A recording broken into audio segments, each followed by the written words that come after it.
What's up, everybody? Welcome back to another episode of Lunchtablesports Podcast. We are finally back. It's been a while. We've missed a lot of football season, so we're gonna try to cover a lot of it in today's episode. But happy to be back filming the pod. Yeah, it's we've been busy. It's you were in football season. I've been busy with hockey and everything. But I know we both been staying on top of everything with what's going on. So yeah, I'm excited to get into it and try to get caught up with everyone. Yeah, obviously the huge game for Michigan beating Ohio State. Now it wasn't even a close game in the second half. I mean, it was pure domination by Michigan. They just Mhm. dominated the line of scrimmage. They just manhandled Ohio State in the second half. And you absolutely love to see it. Last video we had on the channel was the Doug Karsh interview, which I had a blast doing. We both did. And in that video, we were talking about, just JJ McCarthy beat out Cade McNamara. And I stated, and so did Adyn on that video, that if they want a shot at winning this game, JJ has to be the man. He has to start. And that's exactly what happened. JJ went in there. The first couple of drives he had to settle in, miss some easy throws, but after that he was lights out. Not only in the passing game, but in the run game. Not only did he throw for 3 touchdowns, but he also rushed for one and really a physical run. Donovan Edwards, 216 yards rushing, 2 touchdowns, really exploded on those two huge runs in the second half. Defense was kind of had that bend don't break mentality, which I thought they had an excellent job doing a lot of times this season. But yeah, absolutely couldn't ask for more with that win. Yeah, totally agree with you. I think everyone knows by now we're both big Michigan guys. Yeah, just like you said, we both wanted or we both thought JJ should be the guy this year. And specifically in this game, I think he proved himself. I think there was some doubters that they said, this is only a running team. They only run the ball. Like if JJ's not, it's not his. He's not winning games. But I think today he showed that he can win your team a game, and he's that game breaker that I think Michigan at the quarterback position hasn't had with Harbaugh yet. And I'm excited to see what happens the rest of the year. Yeah, for sure. I absolutely love that game, man. It's just hits different beating them in the shoe. So happy to get that done. Moving on though, with that win, they will advance to the Big Ten championship game. They take on Purdue. That kind of raises another debate. Does the Big Ten get rid of divisions? Which I 100% think they should. There's no reason Purdue really should be in that Big Ten championship game, but it is what it is. So with that game, I got Michigan. I got them winning big. Yeah, I don't think we need to spend too much time on that. Michigan by a lot. Yeah. Moving on to some of these other games too that's going on. Big game on Friday night. We got Utah versus USC. As it's looking like, USC will most likely get that last CFP ranking in the new rankings that'll come out tomorrow.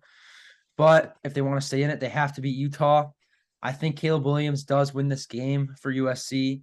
He's the highest clear Heisman front runner right now.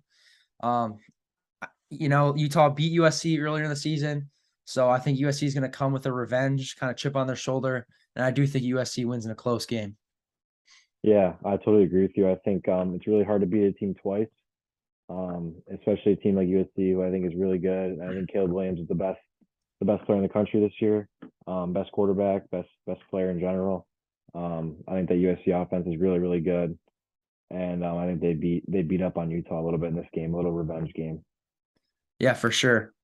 Moving on to another kind of under the radar game is Kansas State versus TCU. This Big 12 conference has kind of been a little weak throughout the season. There's been some teams at the beginning who kind of rose up like Texas did.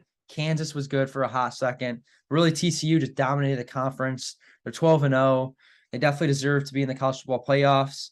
Even if they lose this game, they could very well still be in the college football playoff. I do think they will beat Kansas State, though. This team looks like they just got something different in them when they play, more physical, kind of chip on their shoulder mentality. Um, so if they win this game, they'll more than likely play Michigan in the first round of the playoffs, which I do anticipate to happen. Yeah, I agree with you again. I think TCU wins this, and they cement their spot in the college football playoffs this year. Yeah. Next kind of Power Five bowl game or championship game, we got LSU versus Georgia. I did think LSU could make things interesting on Georgia. Although I do think Georgia will win this game very soundly, especially because LSU just lost on the road to a very bad A&M team. LSU was on the hot streak there for a second, beating a very good Alabama team. They had some other good wins in there too, destroying Ole Miss. Um, but yeah, they just did not look good against A&M. I definitely think they'll look better against Georgia. That Georgia defense is still living up to all the hype this season. Stetson Bennett just continues to do the job, not committing horrible turnovers, really just getting the job done. I think Georgia wins this game big. Yeah, I agree with you there too. I think this will be a good game. Maybe for the first half, maybe into the second half a little bit, but I think Georgia does pull away with this towards the end. I think maybe similar to the Michigan Ohio State game. I think it'll be a good game in the first half. But I think that Georgia team is just the better team at the end of the day than LSU, and they get it done. Yep. Yeah, and then the last kind of game here, which was a game that could make things interesting for the playoff race, but that was until Clemson lost to South Carolina. Spencer Rattler having 2 huge weeks in a row, really proven that 5-star ranking for him later on in his career. But Clemson takes on North Carolina. The ACC really hasn't been strong in the last few years, really. I do think Clemson will win, though. Their defense is just too good, I think, for UNC. I think DJ Uiagalelei has a bounce back game here. I think they pound the ground game as well. And yeah, I do think Clemson will win here. Yeah, I agree with you there too. I hate to pick the same things as you every time, maybe All make it right. interesting a little bit, but yeah, I agree with you again. I think Clemson wins this one. Yeah, so that's kind of our overview of the college football kind of season. We know we missed a lot. But yeah, moving on to the NFL season. It's been a pretty crazy year so far. My Lions are playing excellent. I couldn't ask for a better year two to the rebuild. To see them 4-7 and competing against teams like the Bills and beating playoff teams like the Giants, you absolutely love to see it. Jared Goff is having an overall solid year. He made some bad throws in the Bills game, costly errors, which hurt him in the long run. But some of these wins you wouldn't have gotten without Goff. And then the Rams pick, it's looking like it could be a top 5 pick, which is absolutely amazing. If you come out of this draft with 2 elite defenders, one from the Lions, one from the Rams, or even a quarterback like Stroud or Young. I know Stroud had that bad game against Michigan, but I do think he's still a number 2 quarterback in the class behind Young. But yeah, if the Rams continue to lose, things are looking awesome for the Lions. Yeah, I think I became a little bit more of a Lions fan over the past couple of years. I love Dan Campbell. I love their new aura around them. I love Amon Ra. I think Jared Goff has been really good this year. It sucks Jeff Okuda's out right now. Hutchinson, they got a lot of guys that I like and I'm rooting for. So I'm happy for you. And obviously I live in Detroit area, so it's good for the city too. So Detroit is up right now a little bit. The teams are looking better. The Pistons, the Red Wings, the Lions now a little bit. So it's exciting times for us for sure. Yeah, definitely exciting times. It's just to see the rebuilds pay off. It's so rewarding because you see all the bad times and then when you see them finally do good, it feels good. And some of the other surprises around the league this year, the Dolphins are having a great year. That kind of whole AFC East division, there's not a team below 500 in that division. Things are kind of getting close towards the top.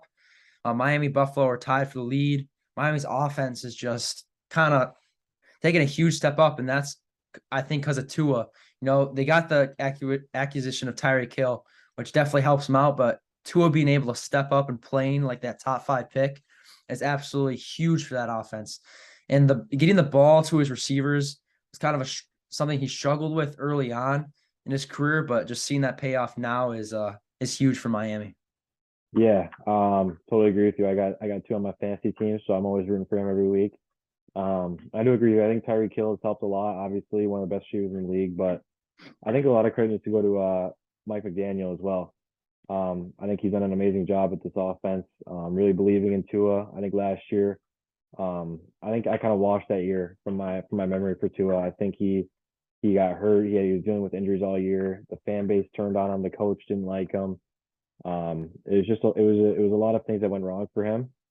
So I'm glad to see him thriving and Mike McDaniel believing in him and really giving him the keys to that offense this year and his full trust. So it's good to see.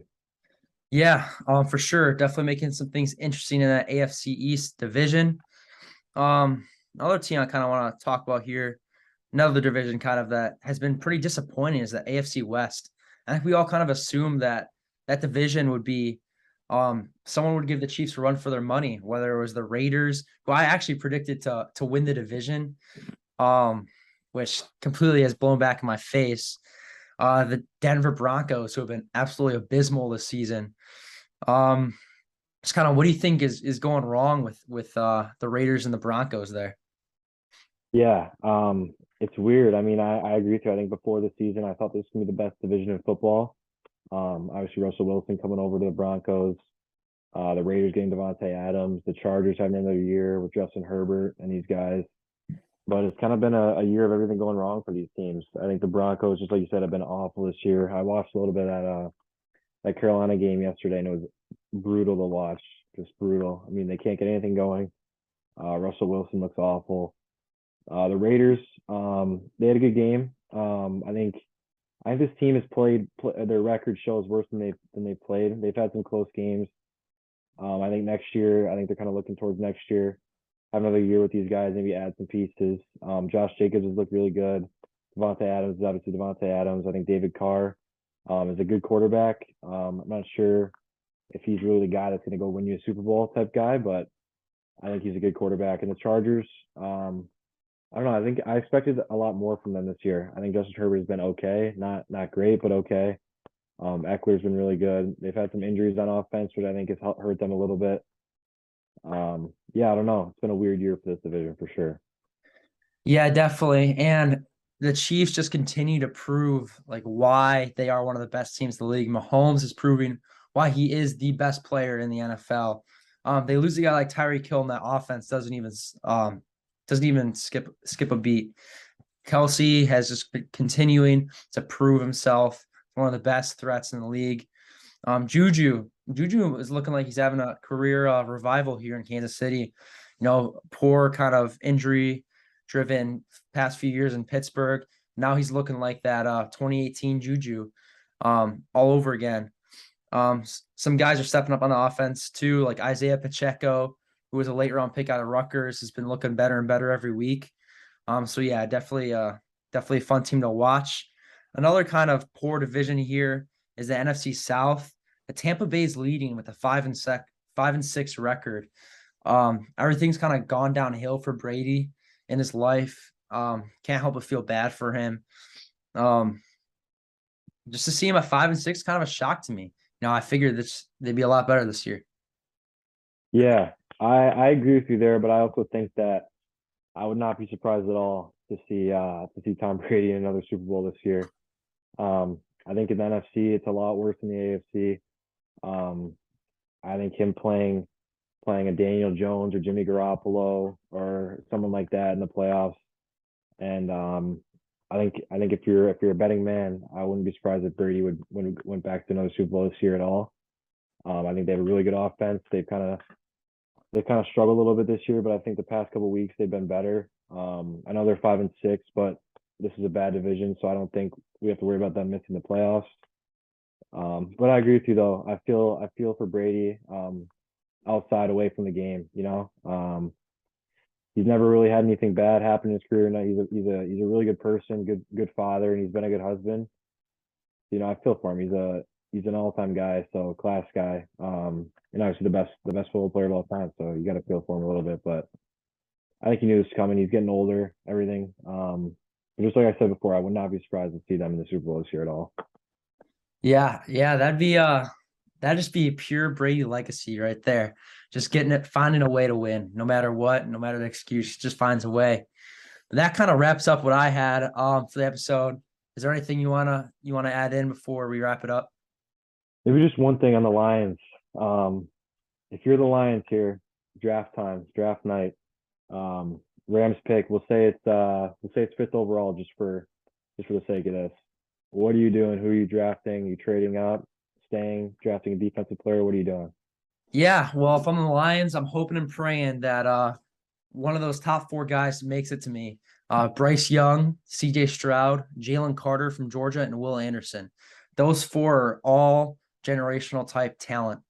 I think if you're at that, I wouldn't say I trade up, because I don't think Young or Stroud is like a Trevor Lawrence type talent, where I would give up multiple first round picks to trade up for one of them. I think I would just sit tight at 5. And then, there's some really good offensive linemen in this draft too, that teams above you are more than likely eyeing. So yeah, I try to target Will Anderson or Jalen Carter if they make it there, assuming Stroud and Young go above them. Which, man, if they get if say they get Will Anderson, having Will Anderson hutch off that defensive line, that's insane. That's crazy. To put along with the other talent coming off that defense, like Kirby Joseph, 3rd-round pick for the Lions, been balling out the season. Another hidden gem from Brad Holmes. Jeff Okudah, really career revival for him as well. Malcolm Rodriguez, another kind of snipe in the 6th round. That was a great pick. Rodrigo, that's my boy right there. Exactly, the Hard Knocks legend right there. Yeah. And then just going to your next pick, a corner I really like is Joey Porter Jr. out of Penn State. He's been a guy who's just been absolutely dominant at Penn State. He has no picks this year, but that's not to his fault at all. They don't throw to him. They literally, receivers can't get open on Joey Porter Jr., which is what you want to see. Another corner I like is Keely Ringo from Georgia. He's been absolutely shut down this season. He had his ups and downs last year, especially going against JMO, who's in the Lions now, who torched him in the SEC championship game. But overall, if they can pull that off, they're going to be scary in the future. Yeah, I totally agree with you there on the top 5 pick if it does happen. I think Jared Goff is a very, very underrated quarterback. I think he took the Rams to a Super Bowl. He was touted as one of the best quarterbacks in the league for a little bit. He's a very good quarterback in my opinion. I think that unless one of those guys miraculously falls, like say the Lions end up at like the 4th pick or something like that, if one of those guys falls to them, I'd say it's a no-brainer to take them, CJ Stroud or Bryce Young, but I don't think they should trade up at all. I think they stay in the front, like stay in the trenches with this drafting. Draft a lineman, draft an edge, something like that. Corner in the 2nd round, whatever you need to do.